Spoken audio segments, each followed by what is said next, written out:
Kim Iju is the ideal child in his orphanage. He lives up to the name given to him by the orphanage director. Iju means skillful in Korean, and Kim Iju has lived his life skillfully. He has a decent job in a supermarket even as his fellow orphans still struggle in their lives. But the manager of the orphanage tells him that the director was planning to retire soon. Once he would go, the orphanage would lose funding and would be shut down in just 3 years. Iju is depressed upon hearing this news. He did not want the orphanage that was his home to be shut down, but he could never earn enough money to keep it afloat with normal jobs. The only way one could earn a lot of money quickly in this world was by becoming an awakened. As he sees the net for videos about becoming rich quickly, he comes across the interview of 2 awakened. They clearly say that the biggest difference in their life was money, and they also mention something called popoy but don't say anything after that. 7 years ago, towers appeared out of nowhere and pulled people inside them randomly. The people chosen by the tower had to clear its trials, and only a few of them returned to the outside world. No one knew what happened inside the towers, as everyone who came out kept it a secret. Those people were called awakened and had mana, which was the most important resource in the world.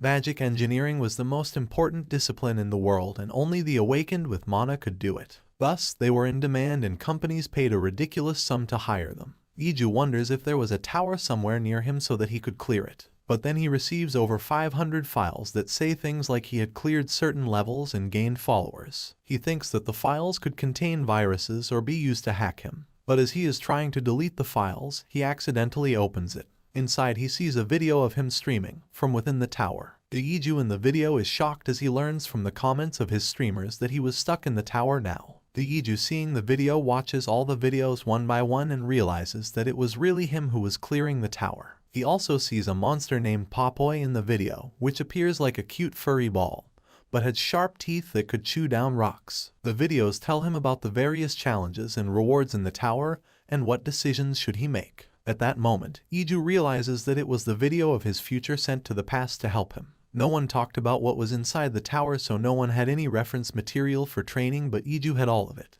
He signs up at a gym to get in better shape. The portal would open up in 2 years, and Iju plans to get stronger by that time as he works his job while studying the videos. He quits his job 1 month before the portal opens up but is anxious if the videos were just a misunderstanding.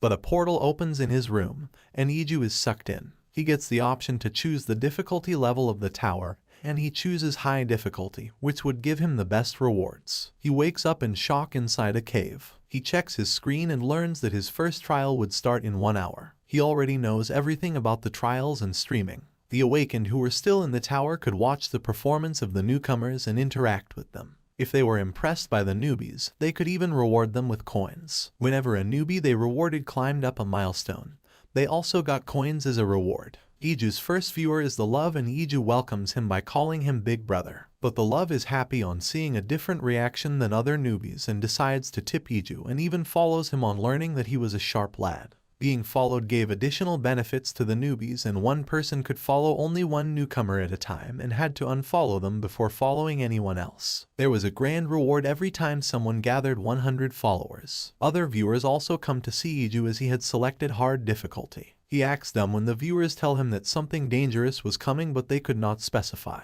There was someone called the admin that could kick viewers out or even the streamers if they did not follow the rules he had set. The admin was the reason the truth of the towers was safe from the world. The trial starts and 3 small portals appear in front of Iju. He was expecting something like kobolds, but he finds that his first opponents are 3 Popoy, adorable but dangerous. Many viewers leave on seeing that Iju had met with Popoy so early, thinking that he would die soon. Iju acts dumb and asks the viewers more about the Popoy, and they tell him about their defense and weapons. Iju knew that Popoy never attacked first and realizes that they were wary of him being with them. He decides to mimic their behavior so that they do not see him as an enemy and begins circling the Mana Stone along with the 3 Popoy. The Love was thinking of following another streamer, but he is surprised when he finds that Iju was still alive against 3 Popoy. He is shocked on seeing that Iju has become a member of the Popoy group and tips him again and sends a voice message. The Popoy ate everything that had a high concentration of mana, and the Mana Stone was excellent food.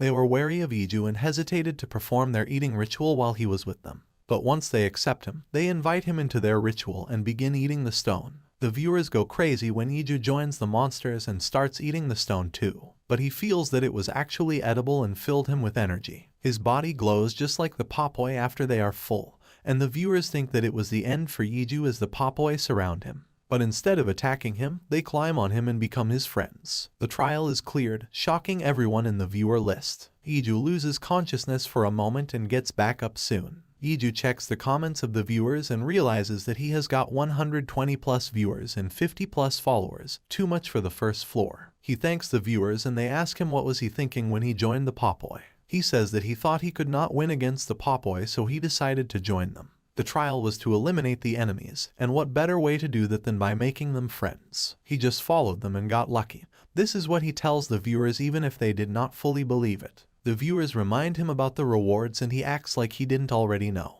He gets a gift box with a rare white mana stone, a nickname-changing ticket, and a bag of coins. The Popoi jump at the stone, but he keeps it to himself as the stone was worth 5,000 coins. He knew it from the videos and not many of his viewers knew this themselves. The viewers tell him how to check out item information too. The nickname-changing ticket was a gift one got on higher levels. Yiju is about to leave for the second floor when the Popoi lead him somewhere. They dig a cave and Yiju decides to follow them. The viewers are also surprised as they did not know much about Popoi's behavior. He crawls through a cramped cave but it doesn't hurt his body. Instead, it feels like a massage. He begins to glow once again and he asks the viewers, even though he knows that it was the strengthening aura of a knight. He could change the class on the 5th floor, and knight was an option along with mage and magic engineer. He picks up the rare item talisman necklace that the Popoi have found and keeps it despite the Popoi getting angry. It would boost his luck and also save him from death one time. The viewers cannot believe Yiju's luck as the necklace was not found before the 10th floor. He also remembers that he used it on the 15th floor in the video. But the love sends him a voice message to put it on and Yiju wears it and hides it under his shirt. He decides to go to the next floor and takes his Popoi friends with him too. The second floor is a coliseum with quotes engraved on the walls. He has 10 minutes to prepare for the trial and he would have to survive for 30 minutes to complete it. There were two possibilities about the enemy. Either there could be 2 sea serpents or 1 red bear if he was unlucky. He checks the shop and decides that he would follow different strategies against different monsters and does not buy anything immediately. A portal opens in front of Yiju and it keeps on growing bigger. The portal is too big for even a red bear and Yiju and his Popoi are afraid when a giant dragon turtle comes out of it. The viewers are also shocked and say that this was the reason he got a talisman necklace so early. Yiju decides that he cannot keep running away and has to defeat the turtle to earn the hidden reward that was granted only if he defeated the enemy. He buys a rare grade weapon Radaz's one-handed axe for 250 coins in the shop to fight the monster. The viewers are confused about his strategy, but Yiju is trying to get on the back of the turtle. He lacks the strength to do it immediately and starts whittling down the turtle's defenses instead.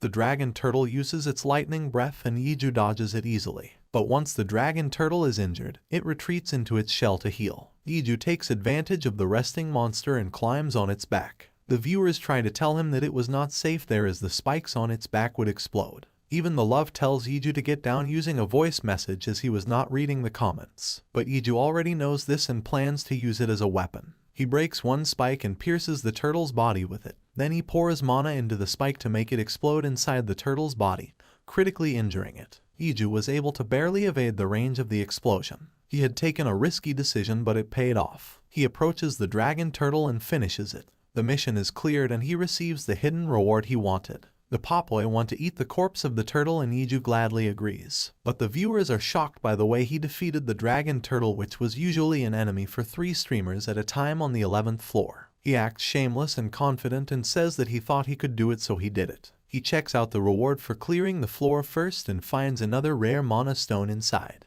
There is a pouch of 500 coins and a subspace backpack that could carry items up to 500 kilograms. The rewards were nothing extraordinary except for the mana stone, so the viewers are not suspicious. He opens the hidden reward and finds a heroic upgrade rune that could increase the grade of any item by 1 up to the heroic grade. But Yiju is getting dizzy and weak due to the battle and injuries, and the viewers tell him to go to the 3rd floor because the streamers were healed every time they crossed floors. And since Yiju had got 100 followers, he was given the chance to choose a blessing from health, strength, agility, mana, and luck. Yiju knew the uses of different blessings and decides to choose the blessing of mana as it would be helpful on the higher floors. No one knew about it till they reached those floors, but it would be amazing once he got the hang of it. Yiju plans to be a magic engineer like the genius American battle engineer he had seen in the videos. If he followed in the footsteps of that man, he could create wonderful weapons for himself. He crosses to the 3rd floor and is completely healed. The trial to defeat the sleeping guardians on the 3rd floor would begin in 10 minutes. Iju remembers that the description of the trial was similar to that in the video. The difficulty level was also the same because he would not take the trial alone. Another cheerful streamer comes in through a portal and he is shocked on seeing another human there. His name is Ha Yeonseok and he cries about how difficult the previous floor was. They start talking about their experience and Yeonseok is curious about the Popoi. But the guardians start coming out as they are talking and they have to get ready to fight. The guardians are 2 giant stone statues, one with a spear and the other with a shield. They had to be defeated simultaneously or they recovered. Iju does not waste time and attacks the guardians. His body glows as he uses his full power to attack the statues. He is ruthless and defeats both guardians alone. Yeonseok is impressed and comes near Iju, but one of the guardians is still not defeated and he wakes up. Iju tells Yeonseok to duck, but he is too slow to react and Iju has to jump at him to save him from the attack of the guardian. Both the guardians are completely revived and stand up once again. Iju decides to go all out and kill both the guardians for sure this time as his viewers cheer on him. He is even more ruthless this time and both of the guardians are defeated and the trial is cleared. The viewers are really impressed and donate a large amount of money to Iju. He tells them that it was not so hard to fight these guardians after all. The viewers laugh when they see that Kim Iju could defeat monsters easily but not find the portals even when they were right in front of him. They instruct him where to find the portal and he starts walking towards it. Ha Yeonseok approaches him with the intent of talking, but Iju is in a hurry to go to the next floor and runs away saying that they could talk properly the next time they met. He climbs up the stairs and finds a scroll that contains the will of the defeated guardians. They tell him the story of an evil emperor of the Asteroid Empire. The empire suffered under the crazy ruler and the guardians wanted to be destroyed to be free of their duty. And as the final piece of advice, the guardians had written that the traveler reading this should never face the evil emperor. Iju already knew that the message was related to what he would face on the 5th floor. The portal opens up and Iju decides to check the reward he got. The viewers guessed that since the difficulty had decreased, the reward would also be plain. The reward is just 1 bag of coins and Iju is disappointed till he opens it and it contains 5,000 coins. 10 times the normal bags. But before he enters the 4th floor, the viewers remind him about the Popoi that were not looking very good. Even Iju had not realized it while he was busy fighting the guardians. The Popoi look sick and he finds that it was not because they were hungry. None of the viewers know anything about the Popoi and how to help them. But the love asks Iju to go to the 5th floor as he could find something there. Iju accepts the advice and is about to leave for the 4th floor when Yeonseok comes to thank him. Iju also smiles and tells him that if they got the chance, they would work together again someday. Iju enters the 4th floor, which is an intelligence test. He has to solve a puzzle containing 100 pieces in 6 hours or he would be trapped inside the 4th floor. Even though he had 56 O coins and could buy food in the store, he would soon die if he got trapped. He had to tap the crystals that would change their color, and if he found the correct pattern, he would be able to find the solution for each row and then for the entire puzzle. He had struggled a lot in the videos and while learning the puzzle patterns too, but he used a trick to memorize the pattern by linking them to numbers and was able to solve it. He touches the crystals like he is playing a rhythm game and his followers are not sure if he was thinking anything at all. But he is able to do the test in just 20 minutes, surprising every one of his viewers. A follower donates him 200 coins and asks him if he was a certified genius. But the love cannot let anyone donate more than him and donates 500 coins to Iju. Iju checks the rewards and it is 5,000 coins again. He thinks that he could buy the heroic grade skill book on the 5th level with that. He picks up the Popoi and steps into the 5th floor while the viewers talk about his speed. If Iju had not devoted too much time bonding with the Popoi on the 1st floor, he would be the fastest person to reach the 5th floor. But the 5th floor is different from the previous floors. It is in the form of a story and the streamers will have to play the role of characters in the story. The viewers could also not change the stream for the duration of the 5th floor trial, which was about 1 week. There would be another streamer on the floor and both the streamers would be a character in the world Asteroid. There were 2 ways to clear the trial, either by reaching the designated ending or by killing the other streamer. Inside the story, Iju wakes up in the body of a rich boy. He reads the diary of the boy who is obsessed with magical beasts, and his father and big brother do not like this habit. Iju knew that he was in the body of the 2nd prince of the Asteroid Empire, Kaoli du Toprox. In the story of Asteroid, the 2nd prince Kaoli has to burn the magical beasts he raised when his father, the emperor, finds out. After that he gets drunk and throws a tantrum on the roads, getting the title Wretched Prince. But Iju's trial is to become the emperor in 7 days while possessing the body of the prince, and he cannot use violence to do that. Iju is disheartened and disappointed on finding such an impossible task. He had thought of becoming a magic engineer, but the system did not let him choose. While he was getting ready to choose the power he had on the 5th floor,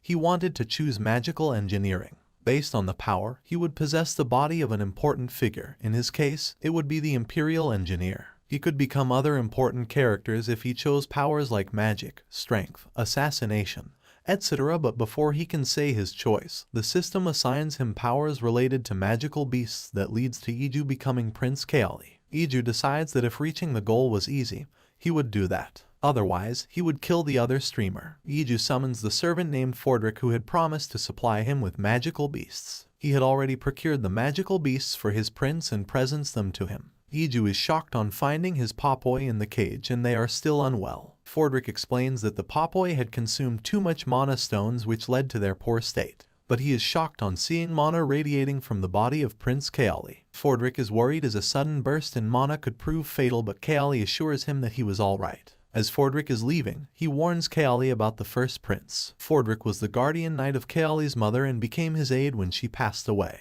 Iju knew the story and plans to achieve the designated ending as it would give better rewards. He unlocks the secret passage to the basement and takes the Popoi there. There are other magical beasts in the room and they are happy on seeing their master. Iju places the Popoi on a shelf and browses the store. He buys a skill book that would grant him basic knowledge about magical beasts, but he finds nothing useful about the Popoi. He also has to think about the other streamer and how to restrict their movement so that he completes the goal first. The other streamer is Lee Seani, who knew swordsmanship from the real world. He had taken up the strength power on the 5th floor and became a knight. On the previous floors, he was brutal and used his partner as a shield in the 3rd floor. But his brutality had attracted more viewers and donations. But he finds that he can become stronger just by training on the 5th floor. But then the second Prince Kaoli visits him. Lee Seani is also good at acting and keeps playing his role as a knight commander. But Iju is there to test him and asks him about the alcohol the knight commander liked. Seani takes help from his viewers who give him the name of the most popular drinks among Astrode nobles. He takes a guess, but Iju finds out that he was just lying.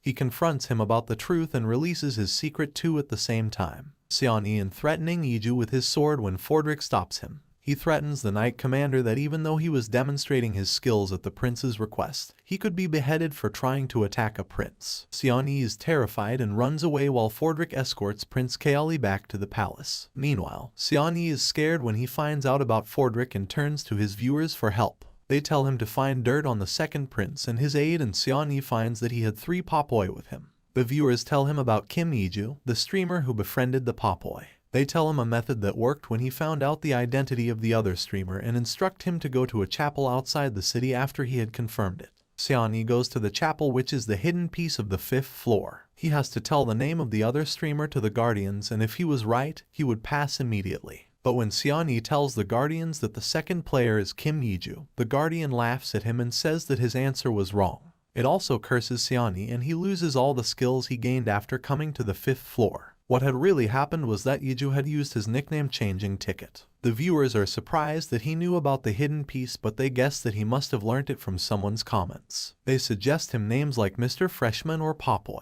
but Iju is bad at names and decides to call himself Kim Iju too. He is flustered as his viewers make fun of him, but at least his trick worked and his opponent lost their progress. Seani is furious at Iju and comes to his room and tries to attack him. But he is too slow and dull because of the loss of his skills, and Iju is able to disarm and pin him to the ground. He warns Seani that he was keeping him alive only because he could still prove helpful, and if he tried anything funny, he would not hesitate to kill him. Seani understands that Iju is not bluffing and runs away as soon as he is free. Iju wonders if he could become the emperor even if the real emperor died. If nothing else happened, he could rely on killing Seani on the last day. As he sleeps, he dreams about the videos of his attempt at the tower. He was a knight too, and he remembers that on the 6th day, the second prince underwent trial for the charges of assassinating the emperor. That time, Iju took strength as his power and became a knight commander named Alec. He hears the story from a noble who tells him that all the nobles had gathered to witness the imperial trial.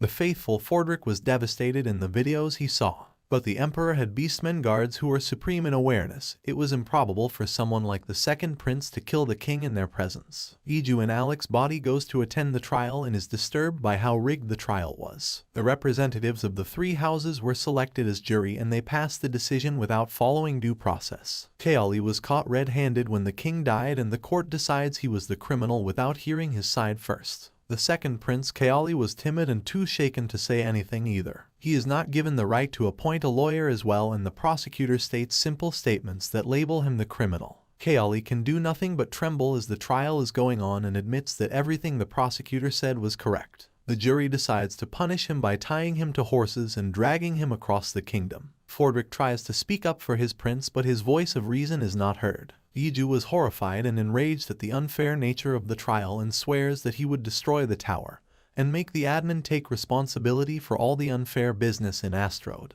Only one of his viewers asks him to stay true to his promise. With that, the dream ends and Iju wakes up in Kaoli's body, but he tells his viewers that he was going to reach the designated ending, despite their warning that Kaoli goes through hell. But he is determined to learn more about what brought things to that condition. He calls Fordrick when he finds nothing in the diary entries and asks him why his father had not allowed him to keep magical beasts as pets when he was young. Fordrick tells him that the emperor denied his request back then because the magical beast he wanted was quite dangerous. Iju decides to go to the emperor despite knowing the ending. The viewers have to keep quiet or the admin would kick them out and can only hint him by mentioning the scroll on the 3rd floor. Iju walks to the emperor's room knowing the danger. He recalls the story of the emperor who seemed to go mad after the death of his wife and Kaoli's mother, Empress Pradessa. He stopped trusting everyone as he suspected that someone killed his beloved wife. Iju turns off the chat to focus more on the current situation and tells his viewers that they would find out why he did this soon. The beastmen guards do not let even Prince Kaoli meet the emperor, and he screams at the door to get his permission. His plan works and he is granted an audience with his father, Radiak Dutoprox. Iju had planned to show the emperor a Kaoli that would surprise him, and he is successful in doing that by telling that he knew about the beastmen he had hidden around him to keep him safe, and that he would act as a good son to repay that. He requests to talk to his father alone without the beastmen listening to him and tells him that the ring he wore to control the beastmen was a fake. The real one was stolen and replaced by the first Prince Sloan a few years ago when he acted drunk at a party thrown for him and spilled alcohol on the emperor. The emperor is not satisfied with that and Iju explains how exactly the first prince switched the ring. But the emperor demands proof and Iju says that there was no need for proof as the emperor had noticed it himself. The emperor bursts into laughter and says that he was amused. He asks Kaoli what he wanted and gets told that he wanted to be the emperor. The emperor reminds his son that there could be one emperor only and Iju replies that he should die for his son to become the emperor. A viewer is really impressed by the boldness and tactics of Kim Iju and decides to tip him with 1,000 coins. He sends him a voice message cheering him on. Even other viewers are so impressed that they send hearty donations to him. He opened his chat after the conversation with the emperor was over and thanked the viewers for their generous donations. With his ending sorted, Iju decides to learn more skills with the remaining time. He goes to the magic engineering workshop and meets the first prince, Sloan Dutoprox. They both butt heads and ask each other about their purpose of visiting the workshop. Iju guesses correctly that he got the information from the beastmen and wanted to know more about what he talked about with the emperor. But on hearing that the truth was known, Sloan starts shaking and tries to bully his brother. Sloan is about to hit Iju when the head magic engineer of the royal family, Bran, stops them from fighting in front of his workshop. The first prince tries to assert dominance, but Bran is not taking him seriously. Sloan thinks that he would execute Bran the moment he became the emperor, but right now, it was the time to run away from insults. It seems that Kaoli had made a decent impression on the magic engineer who lets him come inside his workshop. Once inside, he is informed by the system that he can buy skill books related to magical engineering now. But he buys those books despite the majority of his streamers telling him not to. They start to troll him for his decision and say that he was wasting the coins donated to him. He decides to ban one viewer who was too rude as an example to everyone. But when he decides to learn all 4 books at once, he feels like throwing up, just what the viewers were telling him. Even with that, he is not sure that he has learned a lot from the books, but he is confident that he could still follow the instructions and get better with time. Meanwhile, Prince Sloan is planning to become the emperor and get rid of Kaoli in one move only. Kaoli had asked Bran to let him use his workshop and ensured that he had some knowledge of material mechanics and thermodynamics. Bran is interested in the boy and gives him a problem to solve. Iju uses everything he knows but can answer only half of the problem.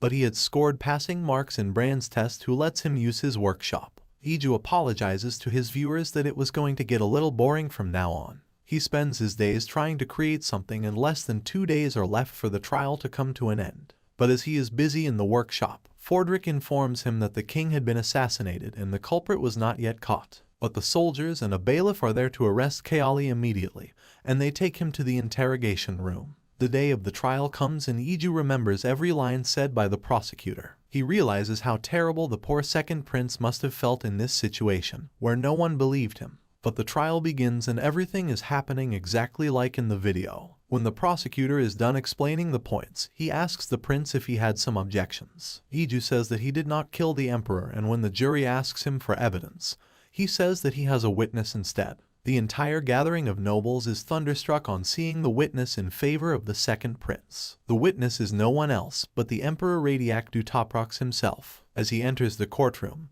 everyone utters their disbelief, but the emperor announces his presence, making the nobles and the jury bow down before him. Then the emperor takes the seat designated for him and decides to take on the role of the judge for the trial. The representative of the nobles, Grand Duke Magnus, was also a member of the jury, and he is the one most shocked by the king being alive. The emperor already knows about his involvement in the conspiracy and turns to the representative of the middle house, who had also joined Grand Duke Magnus. Seeing that even he was stammering, the emperor asks the representative of the lower house and the commoners to tell him about the trial. He tells the king everything that had happened, and the king declares that Kaoli was not guilty of his assassination. But then the emperor turns his attention to Magnus and counts his crimes and slaps him once for each crime. He tells Magnus that he dishonored his oath as a member of the jury and even abused his power as the representative of the nobles by conspiring with the first Prince Sloan. The king orders his knight commanders to throw Magnus into the prison where he would spend the rest of his life. 4 days ago, when Iju had visited the emperor and asked him to die, he had made an elaborate plan. He had explained to the emperor that Sloan would try to frame him for his death, but the plan, he told the emperor, would turn the situation around. He gifted the king his talisman necklace that protected him from certain death once. With that, the king orders Kaoli to be released and Sloan to be arrested and brought before him instead. Sloan is brought to the trial and the emperor orders the trial to start, but Iju interrupts and volunteers to prove Sloan's crimes, and the emperor gives him the chance he asked for. Iju starts interrogating the first prince, who is uncooperative. But on being cornered, he snaps and starts acting arrogantly with the man he thinks is his pathetic little brother. Iju realizes that if the real Kaoli was here, he could be swayed by the man he thought was a caring brother. He then starts remembering the pages from the diary entry of the naive second prince. The demand to get a magical beast was on the advice of Sloan, who told Kaoli that their father would be happy if he asked about it. Later, his father found out about the hidden magical beasts under his room and asked him to burn them down. Although Kaoli could not imagine his brother or Fordrick doing it, in truth, it was Sloan who did that. One day, forced by his father's orders, Kaoli burnt the magical beasts that he loved so much. He could not bear the grief and decided to drown himself in alcohol at a commoner's bar where he would not be recognized. But the hunters in the bar boasted about the magical beasts they had hunted, and he got very angry. The next thing he remembered was waking up injured with Fordrick tending to him. Iju is angry on Kaoli's behalf and proceeds with the trial. Sloan becomes cooperative and asks for the Beastmen guard to come forth as his witnesses. He hides the ring to control the Beastmen under his handkerchief and uses it to manipulate his testimony. But the guard swears on his honor as a knight that the one who entered the emperor's chamber was Sloan Dutaprox. Sloan realizes that the king had the real ring and he was holding onto a fake. He realizes that there was nothing that could save him now and drops the rings. He is dejected, and Iju uses the ring as further proof that the man behind the attempted assassination was the first prince. Iju asks the emperor about the identical ring. The emperor tells the court that his ring was made by the master engineer Bran, and the one the prince had was crafted by one of his disciples who stole the blueprint for money. Iju asks the emperor for permission to deliver the final verdict, but Sloan objects. He says that the trial was not following due process. He says that Kaoli was not qualified to act as a prosecutor, but he also admits having paid the people in the gallery. Iju asks if anyone wanted to speak in favor of the convict, but no one wants to help Sloan now. He declares that the first Prince Sloan was found guilty of the attempted assassination of the Emperor and should be arrested immediately. Then he asks the Emperor if he could deliver a personal message to the criminal as he was the victim of his schemings too. The Emperor allows, and Iju goes to Sloan to release his anger as well as the pain Kaoli must have felt. He follows what the Emperor did with Grand Duke Magnus and hits Sloan while counting his crimes. He uses his knight's aura and with the heavy blows, disfigures Sloan's face. Then he resumes his duty and declares his verdict. Sloan was to be tied and dragged by horses across the empire. The Emperor agrees to the judgment and adds some more to it. He orders Sloan's head to be cut off and hung at the tallest point of each city for 1 month. Sloan cries and screams as the guards take him away. But then Iju has to focus on his designated ending and asks the Emperor if he could speak to him as his son. He asks the Emperor to step down from the throne and hand it over to him in front of all the nobles. The Emperor starts laughing and says that although he did not like unjustifiable conviction, he liked it this time because he was confident that it was said in good faith. He comes down from his throne and gives his last order as the Emperor of Astrode. He would be stepping down from the throne and Kaoli Toprox would become the new emperor. But just as the declaration is made, time freezes for everyone except Iju and he finds himself in his body in a strange space. The administrator has contacted him and requested him to be an administrator too. But Iju declines the offer and the admin warns him that the consequences would be dangerous if he did that. Iju asks the admin if he would be killed for refusing, and the admin tells him that they would be waiting for him on the 10th floor. Iju sees the message that he had to spend his time in the world and would be immediately transferred out to the 6th floor once it was over. He clicks the yes button and the time is restored where it stopped. Even the viewers of his stream could notice that something was weird as their screens buffered for a moment. But now Iju has succeeded in making Kaoli the emperor. His father throws a party celebrating the new emperor. Sloan is being escorted by the other streamer Seani to his cell. Sloan gets angry when Seani laughs at him, but the streamer is not paying any attention to him. Even his viewers have lost interest in him and are certain that he would die soon because Kim Iju had already won. Their words are proven right and Seani gets a message saying that he had lost but something was wrong with Sloan. He had turned into a puppet for the admin for the execution of Seani and kills him. Inside the palace, Iju is now the emperor with a day and a half before the time is over. His viewers are proud of him and admit that it was the most epic floor 5 they had ever seen. But before he does anything else, Iju visits the room of Kaoli's late mother, Empress Pradessa. He had cried on seeing the videos of Kaoli's unfair trial and pledged to make things right for him when he entered the tower. He leaves the room and the viewers have different opinions. Some of them tell that it was not even real and Iju realizes it too. But he is happy for himself and Kaoli as well as he enters the party. But Iju wakes up with a hangover next day. The former emperor and Bran had teamed up and made him drink more than he could handle. He is about to vomit when his viewers tell him to cut the signal while he did that as they did not want to see it. Once he is done, he opens up the streaming again and the viewers ask him to use the coins they donated yesterday. He checks that he now has over 16,000 coins and is shocked that so much money had come in while he was drunk. But the love is the most generous when supporting Iju and makes a donation of 10,000 coins. Iju thanks him and the other supporters and promises to work even harder. But then he goes to see Radiac and asks some questions. He asks why was he so angry when Kaoli had asked for a magical beast as his birthday present. He tells Iju that the magical beasts had signs of going berserk and he realized it was Sloan's doing too. He thought that Kaoli reminded him of Pradessa, who was also kind to a fault. With that he asks the new emperor to go and mind his busy schedule. Iju leaves the former emperor with an emotional goodbye.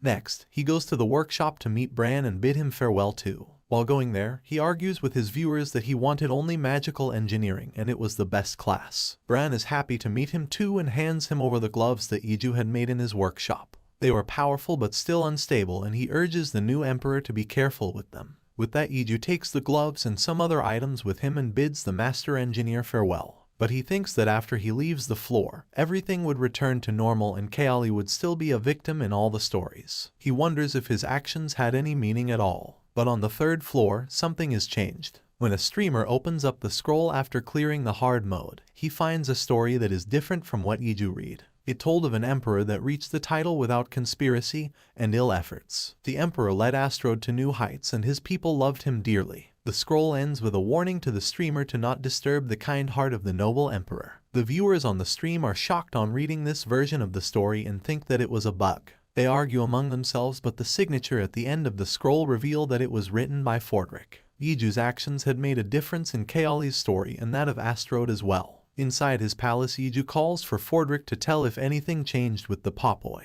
Nothing was new with the Popoi, but Fordrick is certain that they were not going berserk. Happy to hear that, Iju goes to meet his friends. The Popoi have become better after not eating anything for a few days as their metabolism is restored again. Iju unlocks them and starts playing with them. Iju tells his viewers that he would need to turn the chat off to focus on what he was making. He was right to do that as the viewers' comments are truly distracting. Most of them are asking him to cause some chaos in the remaining time or just spend it playing with the adorable monsters. Iju shuts down the chat and starts working on the glove. But as Bran had told him, the glove was too unstable. Iju could not fix one thing without breaking another due to the complexity of the circuit. This was one of the reasons he respected the genius magic engineer named Reynold. His impact was so great on magic engineering that the age of engineering was divided into before Reynold and after Reynold. But Iju somehow makes his glove work with just 10 minutes remaining on the clock. It is like an Iron Man glove that can follow mental instructions using his mana and also shoot beams. The chat is also resumed and he interacts with the viewers again.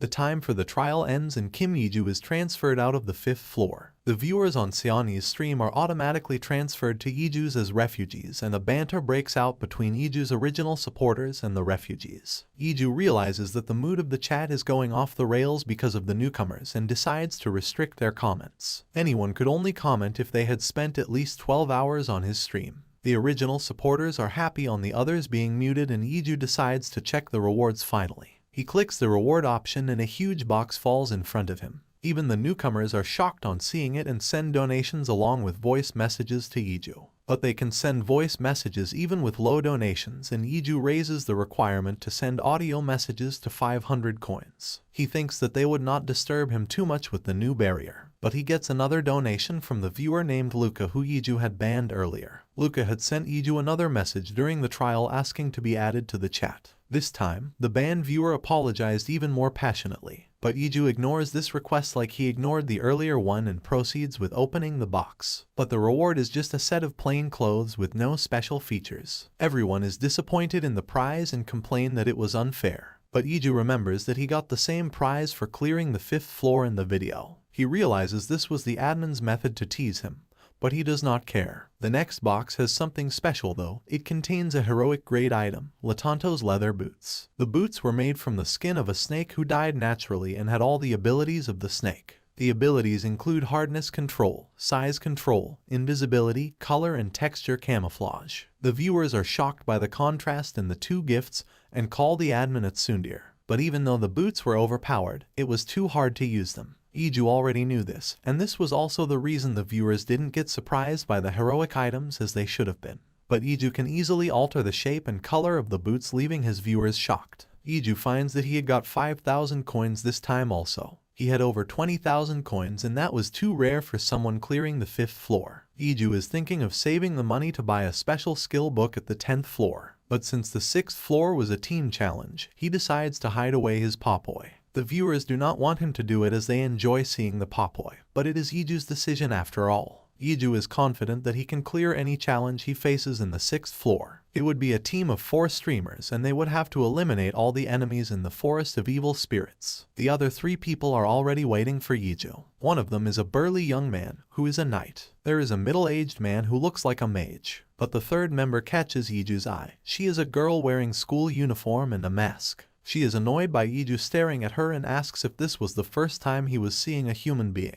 But what Iju is really interested in is her mask that looks useful and expensive. The knight intervenes before there could be any problem and introduces himself as Young Kang, a health trainer in the real world. The mage is Park Jinsu, and he is not interested in socializing. The viewers in Kim Iju's stream decide that they need to find more information about the other people and leave to spy on their chats. The girl tells that her name is Licia, but she tells nothing about her abilities except that she can take and hit punches. Iju introduces himself and says that he is a magic engineer. The knight is shocked on hearing this and asks if his viewers made him do the mistake of taking the trash job. Iju tells him that he chose the job even when his viewers tried to dissuade him. The girl stops the discussion while still thinking that magic engineering was a lame job. The mage starts the strategy meeting and informs the others that the fog surrounding them was the boundary for the 6th floor. Once the monsters came, the knight and the girl would fight on the front lines and the mage would be in the center. The engineer would stay behind and provide support if needed.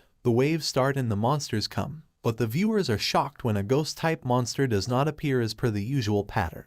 Instead, a giant bug comes out and the viewers warn the streamers in their respective chats. But the knight is eager to show off and rushes to attack the monster. But he is also shocked on seeing that the monster had physical form. It blocks his swords and disarms him before attacking the knight. He somehow frees himself from the grasp of the insect monster, but he cannot go too far away. The viewers identify the monster as Cleaner, a devil-type monster that should not come out on the 6th floor. Iju knew about them and the Cleaner was found not below floor 25. He thinks that the admin was being too unfair by increasing the difficulty of the trial so irrationally. But just as the monster is attacking the fallen knight, the girl comes and holds one of its jaws and then punches through its head. Even Iju's viewers are impressed by her strength. The monster is defeated and the first wave is cleared. The girl tells the knight that he was pathetic and unreliable as he could not even listen to warnings. But she is upset that her clothes were stained by the blue blood of the monster. Iju remembers the girl from the videos. Licia was already famous there. But she looks at Iju, who is staring at her, cannot shake the feeling that she was familiar with him.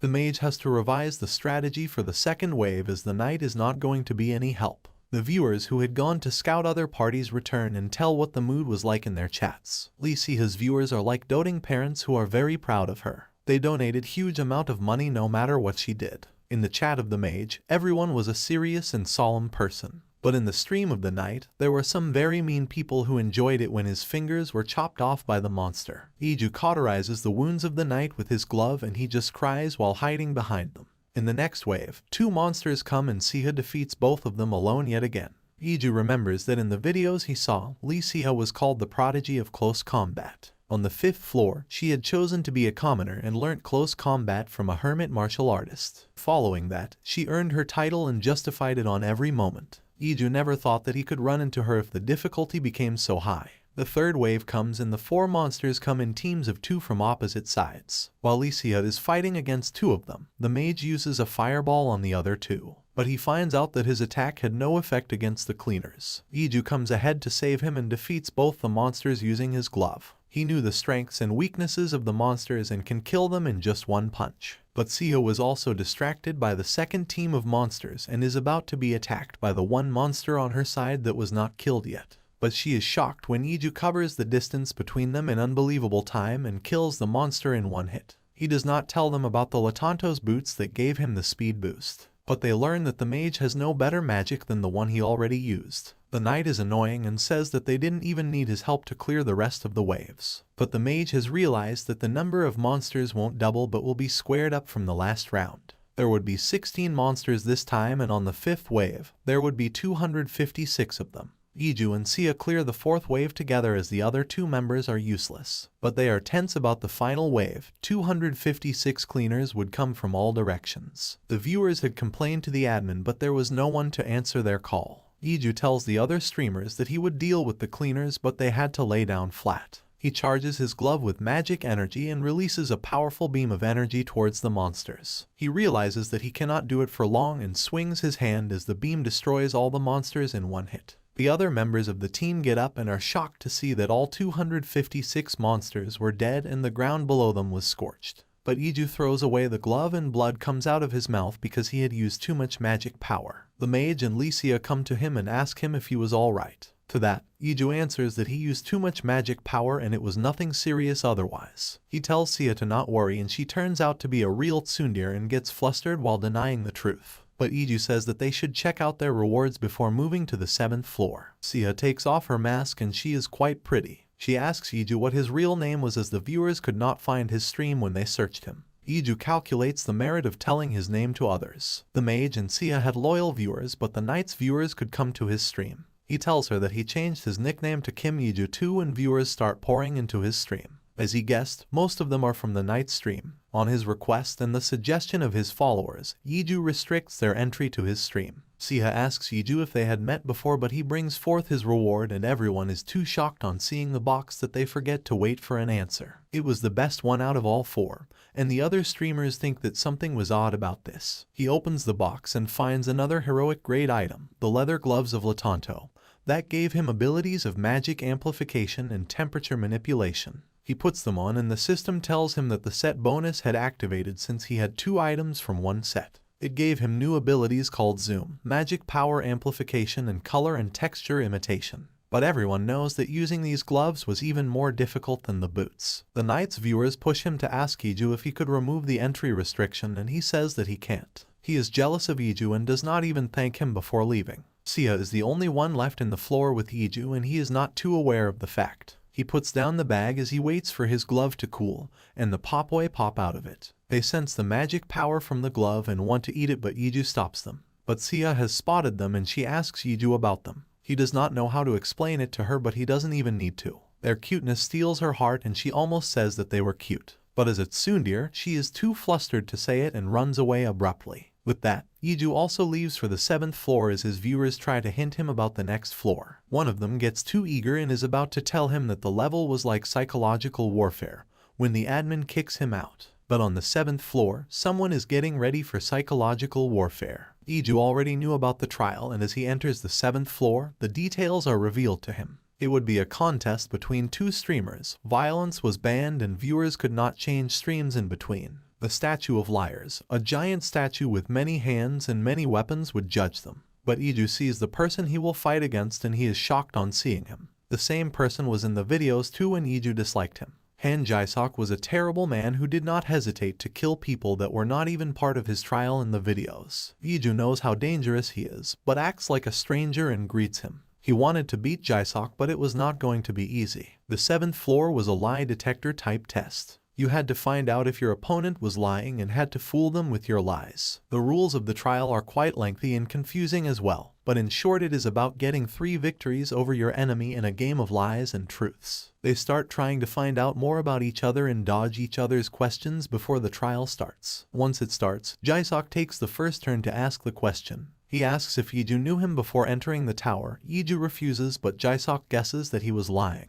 Next, Iju asks him if he would kill people even without it being needed in the trial, and Jae-sok agrees. The score is 1-0 in favor of Jae-sok, and he asks Iju if he knew what the trial on the 7th floor was before reading the rules. Iju lies but is found out again. He is shocked that how much could Jae-sok have found out about him in just few minutes of observation. But Iju must do something or he would lose. He asks Jae-sok could he kill his wife if it was needed, and while Jae-sok tries to not answer his question, he ultimately says that he could not. Iju tells that it is a lie and the statue gives him 1 point. It is 2-1 now in Jae-sok's favor. Iju's viewers are tense as the nail-biting competition goes on. Jae-sok asks if Iju knew that he was married in the outside world and he replies that he knew it. The score is still the same and the viewers wonder how the two of them knew each other. Next, Iju asks Jae-sok that if his wife followed him into the tower and stood in his way, would he kill her? Jae-sok denies and Iju bets that it is a lie. Jae-sok was a man that could do anything if he wanted to. The score turns 2-1 in Iju's favor, and the viewers think that Jae-sok was a monster in human skin. But Jae-sok knows the correct question to ask as well. He asks Iju that wasn't he actually entering the tower for the 2nd time. Iju feels like the sky has fallen upon him, but he still says that he had not. Jae-sok answers that Iju was lying and the statue moves. It lifts its axe as a message is displayed to Jae-sok. The statue would now punish him. He is shocked that his guess was wrong, but how did Iju manage to lie? It was not a lie as he considered the Kim Iju in the videos as a different person. Since the statue also considered the thinking of the streamer along with the facts, he made sure to believe that this was not his 2nd time. The statue holds Jae-sok's limbs as it prepares to strike him down. But even in his last moments, Jae-sok wants to know who Iju really was. Iju remembers that in the videos Jae-sok was a man devoid of emotions. He had killed his wife on the higher floors and felt nothing. Iju tells him that they knew each other in the past and wonders what would be the outcome of his dying. Will his wife be able to live happily or would she be saddened by his passing? But the guys in the chats rarely let the mood remain serious. They talk about intelligence, psychopaths, and then make light of everything. The new viewers who cannot participate in the chat send donations and voice messages to let them be added in chat. But Iju refuses. Iju thinks that he should check the rewards before going to the next level. He gets another item from the Latanto set, the Arm Guard of Latanto, that gives him the ability to nullify spells. That was the best equipment in the set and Iju can use the ability from the set bonus to change it to match the color of the gloves. He gets a bag of 5,000 coins that is the common trend with him. But as Iju enters the next floor, he is mentally exhausted and falls asleep. The viewers talk about something that he would face on the level. It was something that had made people abandon his stream on the 1st floor as well. But as Iju wakes up right before the trial starts, he finds himself surrounded by Popoi. They jump at him and Iju takes a stance, but they were not going to attack him in the first place. They jump on him and start cuddling. Iju realizes that the Popoi liked him and were happy to see him. He thinks that it was due to the skills he obtained on the 5th floor. But his 3 Popoi also come out of the bag and are jealous of the newcomers. There is no hostility in the Popoi against Iju, and that is why the quest of eliminating the enemies is completed by making them friends. With that, Iju clears the 8th level. Before that, he checks out the reward, which is a scroll this time. He looks at the scroll that has a poem about the world tree, its falling and how it would grow again. Iju already knows that the world tree was actually 2 trees that were twisted around each other and twisted the fate of Astrode as well. The tree was named Forine and Forden, but it fell and the spirit of the devil was let free because of that. The trials of the twisted world of Astrode would be on the 25th level. Iju decides to sleep for a bit more to relieve his fatigue, but the Popoi start playing around him and he wakes up in 1 hour. He leaves for the 9th floor with the 3 Popoi he met in the 1st floor, and the others are sad to stay behind. The 9th floor is again a team challenge and 2 people would have to solve the puzzle like the 4th floor. The time was originally 4 hours for 2 walls and 2 streamers, but it was changed to 2 hours for 4 walls for Iju. But his partner is a beautiful woman who is excited to see the Popoi and holds Iju's hands, who blushes at that. She is pretty and the viewers say that she was a sort of celebrity. She was Jin Haein, and Iju knew her from the videos as well. She was famous by her nickname Witch. She was not just beautiful, but also cunning and smart. Iju knew that many men who were enchanted by her smile met painful ends, and he decides to keep his distance from her. He asks her to do one wall while he did the other. He decides to slow down his speed so that she did not get suspicious, but she was hiding her real ability as well. Iju decides that he must speed up or they would be stuck here, and solves all the 4 walls on his own. Haein jumps at him and hugs him for solving all the puzzles with 20 minutes remaining and calls him a genius. Iju tells her that it was no use lying and he knew that she was much smarter than him. He separates the girl who is clinging to him and she gives him an evil smile. Iju had met her on the higher floors in the video and she had cleared the puzzles on the 4th floor in just 10 minutes. But she laughs that he knew about her identity and asks him to tell his in return. She asks if he was in the tower for the 2nd time, as some of her viewers wanted to know after seeing his performance on the 7th floor. She does not hesitate to flirt with him and asks him to answer his question repeatedly. Iju knew that there was no way to escape from her if she put her attention on someone and makes a deal with her. He answers her question in exchange for her robe that amplifies magic. She thinks that he wants to see her figure, but Iju tries hard to not look at her. She is shocked that he wanted the expensive robe and was not interested in ogling her. But Iju tells her that he was not in the tower for the 2nd time.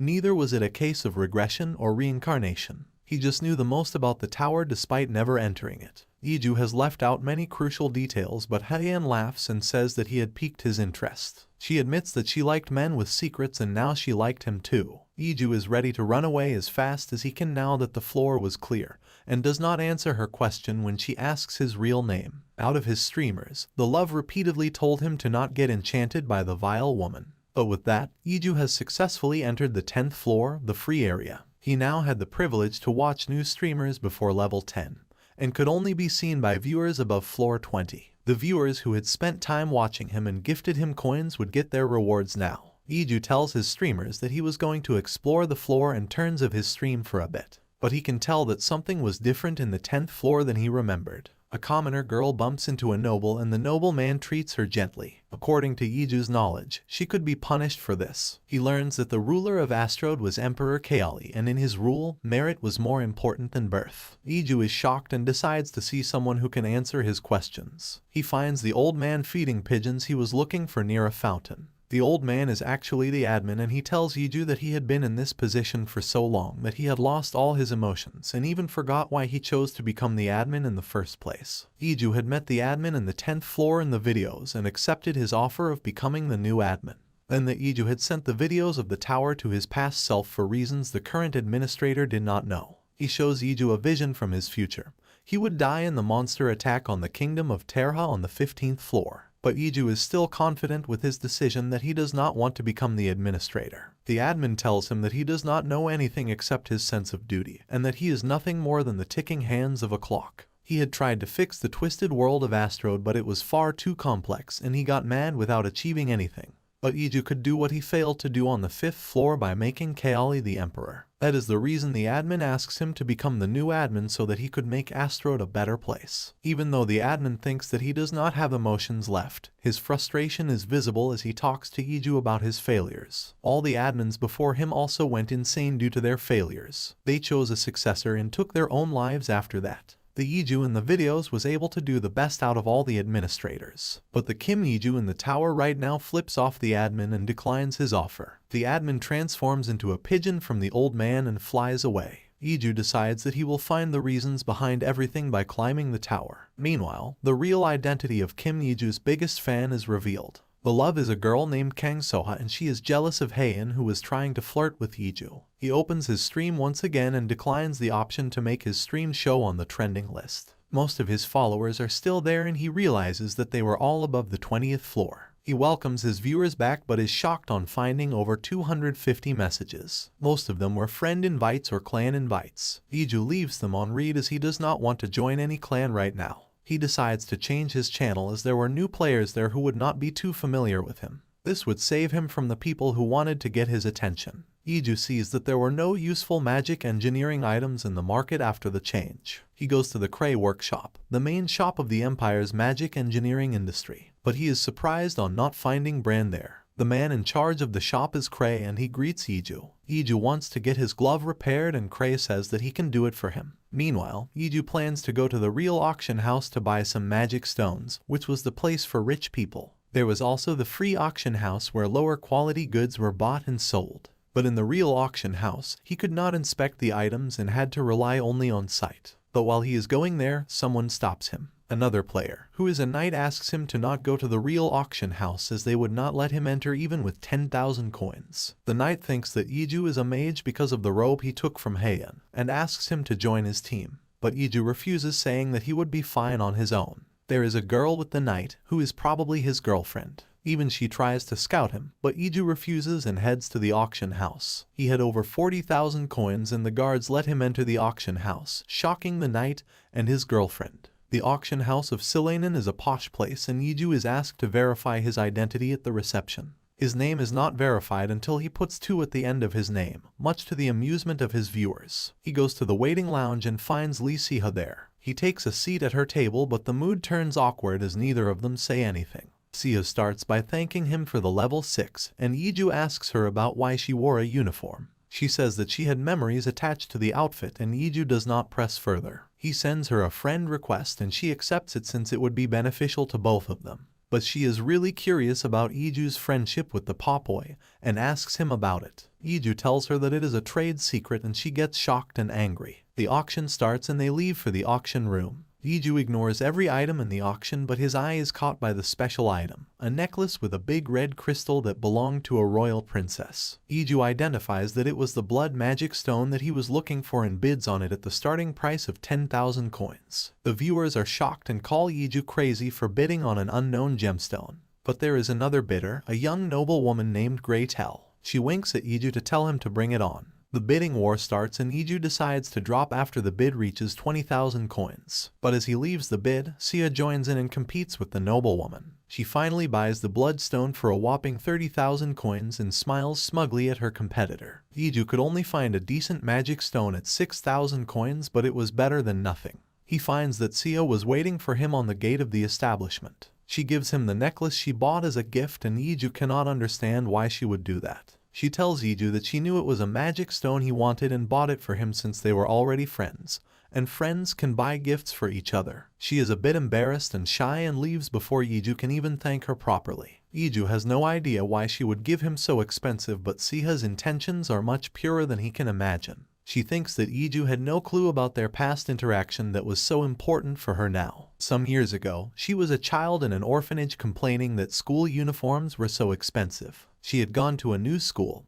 and there was no hand-me-down uniform for her. But one man had paid for the uniforms of all the students that year already. Kim Iju was a man who had been raised by the same orphanage and he had come back to help it. Sia had only passed him on the doorstep and he had asked her to be a good girl. But she got a new uniform thanks to him and had never forgotten about that debt. It was fine even if he didn't remember it as long as she was able to be useful to him too. Iju heads to Cray and finds that he had made many modifications to his glove. It looked much better now and was comfortable and easy to use. There were new features that Cray added into the glove, like being able to use magic stone of various sizes and inserting and ejecting them out of the glove using just a button. Iju is really happy on seeing that his glove was weighed so much better by the magic engineer, but he cannot convince Cray to take money for it. The magic engineer says that he had too much fun working on the glove and he cannot ruin it by taking money for it, but he gets Iju to promise that he would give a fitting name to such a great weapon. The next morning Iju wakes up when he hears the growls of his hungry popoi. He feeds them the magic stone he bought from the auction and opens the stream. He plans to visit the 11th floor as soon as possible and reaches the portal that is out in the open. But it was protected by magic and the common people could not see or enter it. The viewers advise Iju to partner with someone to enter the 11th floor as there would be team trials from now on. But Iju says that he would like to go alone and partner up with random people. He originally wanted to take the people who had supported him from level 1, but since the difficulty may be rigged, he would be causing them harm instead of helping them. He gets the option to select the difficulty again and choose the high difficulty. He goes through the portal and comes out on an island where two people are quarreling. There is a boy and a girl and both are knights. With Iju, the requirement of 3 people has been met and the challenge would start soon. They would have to defeat a magical beast whose difficulty level would be the average of their difficulty levels. They are relieved on seeing him wearing a robe, but then Iju tells them that he was a magic engineer. They feel betrayed and think that their chances of winning the battle had gone down the drain. Iju has no problem with their attitude as it was to be expected. The 2 knights look at the sea and hope that they have to face the sea serpents, but it seems like the opponent is going to be more difficult than that. Iju is excited to see what monster got the 2 knights so scared, but he finds out that it is only a dragon turtle like the one he defeated on the 2nd floor. He is disappointed in the situation and decides to not use his glove against the turtle. He transforms his gloves into an axe and comes in front of the knights, and he tells them that he would defeat the turtle on his own. He charges at the dragon turtle and realizes that his control on the gloves was still not up to the mark, but he has injured the turtle and forced it to go in healing mode. Iju uses that moment to jump up to the turtle's back and uses the same technique as before. But there is a twist as the turtle is about to explode all the spikes as Iju is on his back. He breaks a spike, jumps up, infuses it with magic power and hits it like a baseball straight to the exposed neck of the turtle. The spike explodes and kills the turtle. The knights are thankful to him and want to add him as a friend, but Iju leaves abruptly. Clearing each floor from now on would open 2 portals, one to higher floors and one to the 10th floor. Iju plans to go back to the 10th floor and retry this level as he got only the regular reward this time. But it turns out that he did not get anything special for clearing the 11th floor after all. The reward for clearing the 9th floor was a good one.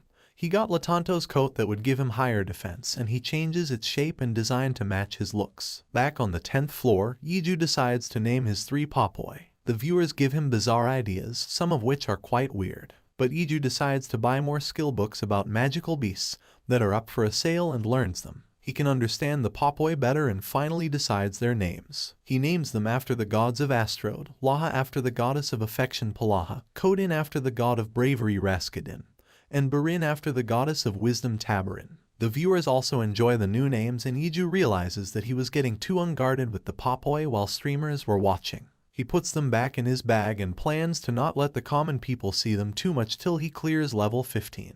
But he feels bad for putting them inside the bag after he has gained new skills and understanding of the popoi. Iju goes to the 12th floor that is again a team trial with 4 people. He finds 2 people, a knight and an assassin that were already a team. But the 3rd member is someone who followed Iju on his journey from floor 1 to 9. He calls him the Emperor and kneels, but Iju scares him to behave normally. Even then, the boy named Young Sengjun keeps on making mistakes and hypes up Iju a lot in front of the other 2 streamers. The viewers think that Sengjun was doing most of it on purpose to embarrass Iju, and Iju is more bothered by his viewers making fun of him. Iju tells the pair of knight and assassin that he knew Sengjun from 11th floor and asks more about them. They were not in a clan and had turned off their streams as well because both the places were not supportive. Iju knows that since they could not get advice from anyone, it would be hard for them to clear the 12th level on their own. He turns to Sengjun and asks him about his journey. He tells Iju that he was stuck on the 10th floor for a long time, but then he found Iju's stream. He donated coins to him and was rewarded handsomely after that. He used that money to buy good equipment and cleared more floors. Iju suggests that Sengjun should devise the strategy as he had cleared the 12th floor before. But the other knight is shocked on learning that Iju was a magic engineer, and the situation is somehow calmed by his partner. Sengjun lays down the plan and warns the others that the enemies were intelligent monsters that could learn about their attack patterns, so it would not be wise to rely only on skills. The other knight gets angry and Iju realizes it could be tough managing a team like this. But the time for the trial starts and the enemies are yetis. Iju and Sengjun would be in the front and the other two would support from the back. But the other knight underestimates the yetis and rushes at their boss with his spear. Sengjun is concerned, but Iju decides to not help him unless it was necessary. The people who did not heed warnings could meet terrible ends, and they would not learn anything unless they faced the danger up close. But as the knight gets closer to the leader of the yetis, he is scared and stops in his tracks because of his intimidating aura. But he cannot look bad in front of his girl and the two strangers. The yeti boss says something to the knight and Iju thinks that he understands only one word in his speech, but he can still understand his sentiments. Iju knows that Yeti leaders died after their position was taken, and thus they strive to prove that they were not old yet by igniting their fighting spirits. This Yeti boss was the same. The knight swings his spear at the Yeti boss who can easily dodge him. So, he decides to use a skill that would blind the Yeti and he could take a clear aim. But even though the Yeti closed its eyes, it did something that made the knight miss his aim. As the Yeti raises his fist to hit the knight, he yells Sumaha and the knight is scared for his life. But Iju comes in to save him and then makes quick work of the Yeti leader. With their leader dead, the morale of the other Yeti falls and Iju quickly defeats all of them. The assassin and Sengjun thank him and the knight is too embarrassed to speak. They believe that Iju had cleared up to the 19th floor and that is why he was so respected by Sengjun. The knight asks Iju what did the Yeti leader meant by the word he yelled, and Iju tells that Sumaha meant child in Yeti language. The knight is really embarrassed and runs away with his girlfriend chasing after him. Sengjun also says that he would head out first and Iju asks if he had seen him from floor 1. Sengjun replies that he saw him from floor 2 and Iju thanks him for watching and supporting him. Sengjun turns back and says that he should be the one to thank him instead. He kneels and wishes great luck on the emperor, but what he does next shocks Iju out of his mind. He turns around while kneeling, jumps up into the portal yelling Papoi loudly. Sengjun had seen Iju from the first floor and seen what the other viewers called his dark and embarrassing history. He was messing around with Iju by acting like he did on the first floor and all the viewers burst out laughing on seeing that. Iju is shocked for a moment and then he calms down. The rewards were average and he thinks that it was fine as the difficulty was ordinary too. He changes the channel to America so that he would not encounter anyone who had known him like Sengjun did. After that, Iju goes to the 13th floor that is a snowy terrain. It would be a trial consisting of 8 people but 6 of them are already there. They are quite welcoming and act like they do not know each other, but Iju knows exactly who they are and plays along. They were an evil clan called Black Scorpion. They used various dirty tricks to loot innocent players who teamed up with them. They would make mistakes on purpose and then ask compensation from other streamers for taking damage. In some cases, they even killed the weaker players after taking all their money and equipment. They welcome Iju nicely even after knowing that he is a magic engineer because to them, he is easy prey. But the last participant comes in and he is already injured because he was mugged by a similar group on the 12th floor. Iju's viewers pity him as he had run into thugs on 2 consecutive levels. The time to take the trial comes near and the group of thugs tell Iju and the last member, a knight, to stay back. Their leader Kuttner is the one who does all the talking and he is acting like a kind person. But when the monsters come, he plans to kill some of them and let the rest breach their defense so that his plan could proceed. The monsters they are facing are venomous hounds. But before anyone can do anything, Iju jumps to the front and kills one of the monsters. He is reminding Kuttner and the others to pay attention when some monsters jump at his back. But he creates spikes out of his coat and kills the hounds even without looking at them. Kuttner is wary of Iju now and commands his men to get into battle position. On the other hand, even the hounds are aiming at Iju only. Kuttner tells Iju that he does not believe him being a magical engineer. He had Latanto's equipment and it was impossible for anyone except a knight to handle them. He suspects Iju of being a criminal hunter sent after their gang. The gang notices that Iju has other Latanto equipment that could be sold for a high price, and they are excited to kill him. Iju decides to prove that he was really a magic engineer by using his glove. He charges it up with energy and punches a monster to its death. Then he uses a magic power beam to destroy the remaining monsters instantly. The work Cray had done was amazing as the power output was stable, there was less recoil, and the attack was much more efficient. The assassin is hiding on a tree and thinks that Iju had let his guard down after killing the monsters. He jumps on him but Iju uses his coat as tentacles and captures the assassin mid-air. But the trial is cleared and both portals are open. The thugs are scared and run towards the 10th floor, but Iju jumps in their way and blocks it. But he let the innocent bystander pass who is confused by what was going on. With only the evil clan left in front of him, Iju tells that he was open to conversation. His viewers want him to kill the thugs, but Iju has planned something more fitting for them. They were not ordinary thugs. He knew every evil thing they did thanks to the videos. They were currently on the 13th floor only and were quite weak. But they became much more dangerous once they crossed the 20th floor in the future. Iju asks them how many coins did they have, and when they try to convince him otherwise, he shuts them up and sets up a few rules. They could only talk when answering his questions, and they could not lie. One of the knights gets angry and badmouths Iju.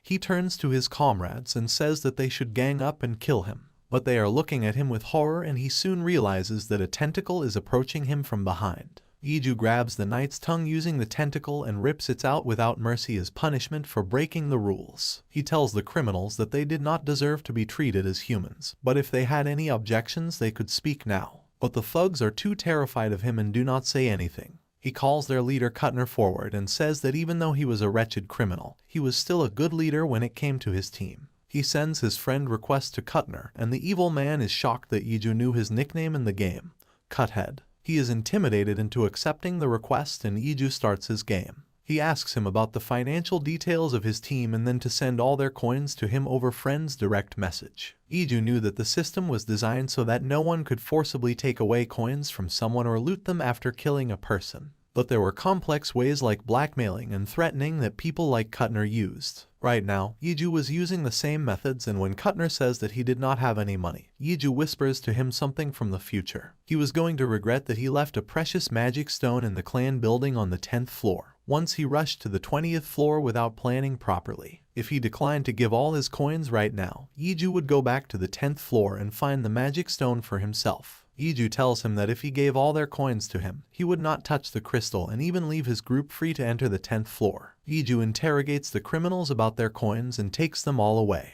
Then he demands for all their healing potions and takes them too. But when the criminals think that they would be let out now, Iju instead cuts one of their ankles. He tells them that he knew all about their crimes, from scamming people to kidnapping, child abuse, arson, and murder. He pours the potions on their ankles that he cut so that it healed without the chance of regenerating, and tells them that he was going to send them to the maze on the 14th floor. It was going to be a 6-person cooperative trial, and they would have to do it with only one leg. Iju tells them that they had forgotten to give him the coins they got as a reward for clearing the floor, and that is why they were being punished. He throws Kuttner and his party into the portal, but the reward he gets for clearing the floor are ordinary. The viewers were however really impressed with his strict punishment for the criminals and asks if he was going back to the 10th floor. Iju says that he would directly go to the next floor. He is still in the American channel and finds a party of 5 people. They seem to be experienced and nice people and explain their case when Iju asks. One of their members was injured and insisted that they carry on without him as he healed on the 10th floor. The leader of the party is a knight named Robert, and he starts the strategy meeting. Iju knew about the floor, but the paths of the maze always changed, and he could not use the path that was given in the videos. Even Robert says the same thing but adds details that they had to reach the center from one of the starting points. One of the 4 starting points was the easiest, and they would be lucky if they entered it. Iju asks if one person could clear it himself if he chose the easy path, and Robert does not think that. But Iju insists to go alone no matter what. The party has a strong sense of duty to not let him face the danger alone, but they cannot move Iju from his decision. They give him a potion in case he needed help and give him some instructions to stay safe. The party of 5 goes to the western start point and Iju picks north. The party is worried about Iju, but Robert is confident that he won't die. He was clever and had some good equipment, probably more than he showed. But they are still concerned that going alone was not a good idea. But it soon turns out that they needed to be more worried about themselves. They face the strongest monster in the floor, a bloodsucker, and their equipment is damaged. But one of them hears a familiar sound coming from the walls which scares them. And then the wall blows up, revealing Iju standing there. Iju had gone to the northern point and his Popoi Barin had come out of the bag. He started eating the wall of the maze, and following him, the other 2 Popoi also come out. Iju thinks that the wall could be a mana stone if the Popoi were relishing it. But he tries it with his glove and it turns out to be something else. The streamers also enjoy this weird method of cutting through the walls of the maze as Iju uses the hole in the wall to move ahead. He comes across a fork in the path when he notices that Robert's team was fighting a bloodsucker, the strongest monster on the floor. He asks his Popoi to break the walls, but Laha breaks it and starts running ahead. The Popoi is strengthened after eating and breaks the walls like a cannonball. Iju manages to hide all the Popoi behind his back as he faces Robert and party. He gives them an excuse and asks them not to move around if their equipment was damaged. They were shocked that Iju could come to them using a strange way, but why was the voice of Popoi coming from him? Iju asks the Popoi to head in the direction of the light pillar in the center and reaches there in no time. He hides his Popoi before clearing the trial and then touches the pillar of light. The party is relieved that he cleared the maze and saved them. They thank him and leave for the 10th floor. Iju wonders about the 15th floor. It was said to be easier than the 5th floor usually, and was a place to learn skills and grow stronger. But if the admin interfered, it could get much worse than that. But he remembers the vision he was shown on the 10th floor and thinks that there could be something too dangerous waiting for him. He opens the reward box and it is disappointingly normal. But Iju's viewers are not going to let him down and donate heartily to compensate for the poor reward. Iju thanks them and tells them that he would head to the 10th floor first and get himself organized. But the real reason was that he needed something that was on the 10th floor. He goes to the traveler registration office on the 10th floor and inquires about the base of the Black Scorpion clan.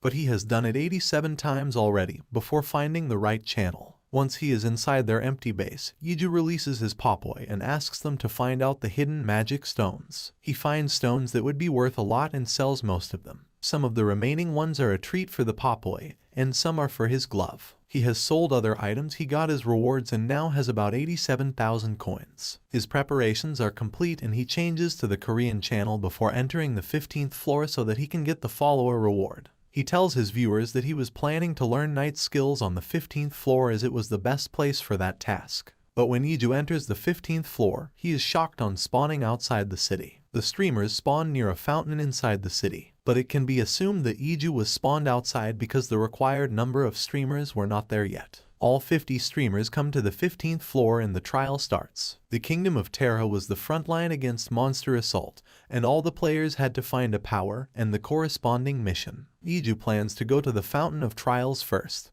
but he meets a huge soldier named Pahalam. He is the warrior chief of the kingdom and the viewers warn Iju to run. He shakes hands with Pahalam and cannot move from his place because of his immense strength. But Pahalam is also impressed that he could hold his ground against his strength and decides to increase the level of his greeting. He kicks Iju, who uses his boots and coat to defend himself from the dangerous attack. Pahalam is impressed that Iju could still stand after receiving his attack and says that he liked him. But Iju is concerned by the welcome he received as Pahalam smiles menacingly. His viewers are worried why the crazy and strong guy had come out too early, but there is nothing anyone can do. With this, the video ends here.